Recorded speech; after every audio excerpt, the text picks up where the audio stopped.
Halo Sobat Bisnis, selamat datang di bincang-bincang kita pada malam hari ini bareng saya Fajar dan saya Rivaldi ya.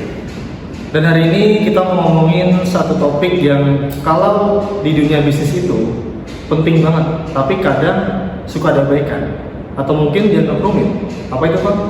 Nah itu dia aja, kita perlu bahas anggaran penjualan.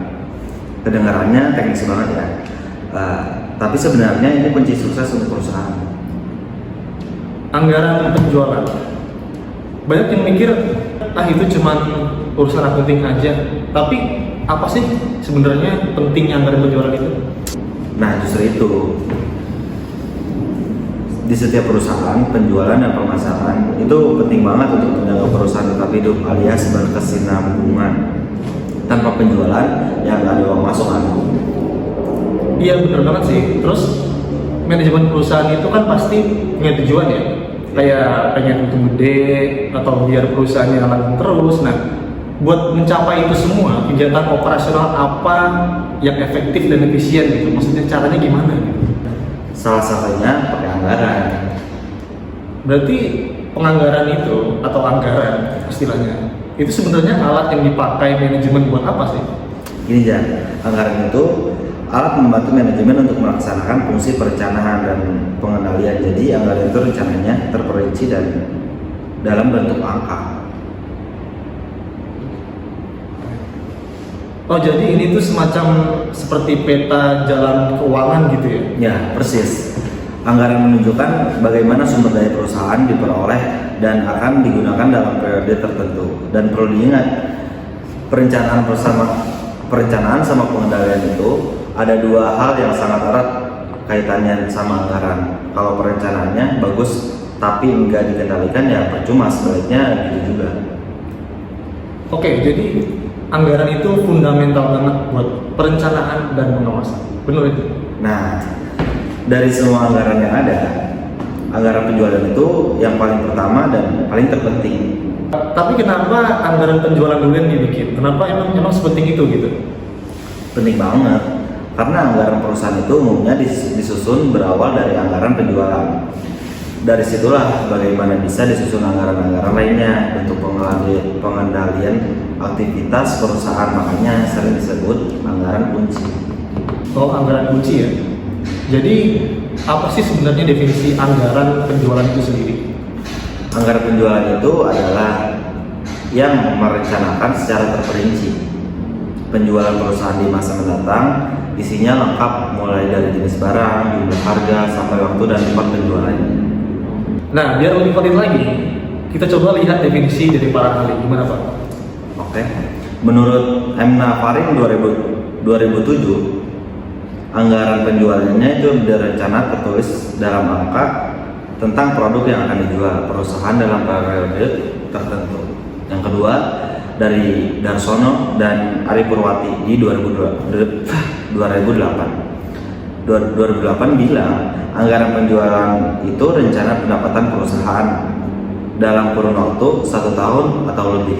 Yang ketiga ada lagi nih dari Tendi Haruman dan Sri Rahayu di 2007. Mereka bilang anggaran penjualan itu budget yang merinci penjualan perusahaan di masa depan, dari jenis, jumlah, harga, waktu, sampai daerah penjualannya. Oh gitu, jadi intinya itu anggaran penjualan ini merupakan suatu blueprint ya, atau cetak biru pendapatan kita ke depannya gitu. Ya betul. Dan yang terpenting anggaran penjualan ini harus realistis ya. Kalau terlalu optimis atau over confidence, nanti rencana laba perusahaan secara keseluruhannya juga jadi nggak realistis. Oh menarik sekali ya. Terus sebenarnya apa sih tujuan spesifik kita bikin anggaran penjualan ini? Banyak ya. Pertama, untuk mengurangi ketidakpastian di masa depan. Yang kedua, pemasukan, pertimbangan, dan keputusan manajemen dalam perencanaan. Ketiga, memberikan informasi untuk perencanaan dan pengendalian laba. Yang keempat adalah mempermudah pengendalian penjualan. Dan yang terpenting juga, untuk merencanakan tingkat penjualan setempat mungkin berdasarkan data masa lalu. Oke, jadi ini bisa kita sebutkan sebagai alat untuk meminimalkan risiko dan memaksimalkan potensi terhadap suatu perusahaan. Jadi kalau kegunaannya sendiri itu gimana, Pak Aldi? Kegunaannya itu sebagai pedoman kerja.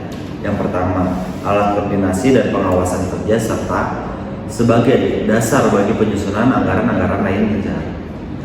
Oke Pak, tadi kan kita udah bahas tujuan dan kegunaannya ya. Sekarang, apa aja sih fungsi utama dari anggaran penjualan ini dalam sebuah perusahaan? Oke, jadi secara umum ada 4 fungsi utama anggaran penjualan. Yang pertama adalah dasar perencanaan atas semua kegiatan perusahaan. Jadi ini fondasinya nih, yang pertama aja.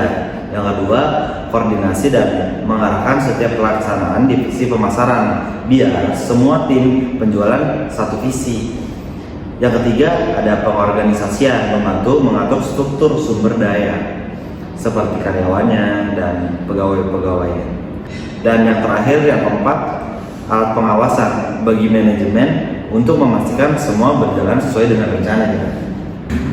Wow, ternyata dari yang tadi sudah dijelaskan oleh Rifali, ternyata peran dari anggaran penjualan dalam suatu perusahaan itu memiliki peran yang sangat sentral dalam operasional perusahaan. Nah, untuk menyusun anggaran penjualan ini ada metodenya aja. Ada 2. Yang pertama adalah trend moment. Yang kedua adalah metode trend square. Oh, jadi ini untuk memprediksi penjualan kita di masa depan ya? Betul. Dan yang menarik, perusahaan itu selalu menghadapi 2 masalah utama yang saling berhubungan erat, yaitu ada masalah penjualan dan masalah produksi nih. Iya juga sih, kalau penjualan sedang naik, pasti produksi juga harus siap ya. Kalau produksinya banyak, tapi penjualannya nggak ada, kan kita rugi. Tepat sekali. Ada 2 alternatif hubungan timbal balik antara penganggaran penjualan dan produksi.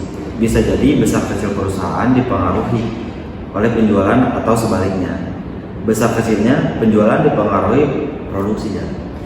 Jadi harus seimbang ya antara penjualan dan produksi. Ya, betul. Dan disarankan untuk menggunakan tren garis lengkungan untuk semua produk supaya kita bisa melihat metode mana yang paling baik dengan membandingkan standar kesalahan prediksinya. Jadi anggaran penjualan ini bukan cuma sekedar angka-angka di atas kertas ya, Pak ya, tapi ini adalah peta jalan strategis untuk keberhasilan perusahaan. Ya, setuju banget. Semoga pembahasan kita hari ini bisa memberikan gambaran yang lebih bagi kalian semua ya. Jangan lupa like, share, dan subscribe channel kami ya. Kalau memang ada pertanyaan atau topik yang ingin dibahas, bisa tulis di kolom komentar. Oke, mungkin segitu saja. Dan saya Rifali Aditya Dan saya Muhammad Fajar. pamit undur diri. Sampai jumpa di episode berikutnya.